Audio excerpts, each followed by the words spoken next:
At first, I would like to thank you to give me this opportunity to tell you about myself. And my name is Muhammad, and I am 25 years old, and I live in Cairo. And although I'm graduated the Faculty of Commerce, Bana University, and also I have been finishing my military service. And after that, actually, I have some experience in the field of hotel and tours because I was working in Savoy hotels for 5 months.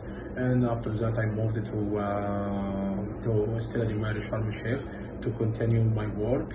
I'm still working in Stella di Mare Sharm el Sheikh until now. And I have some experience also in bar waiter, not too much, but maybe 6 months.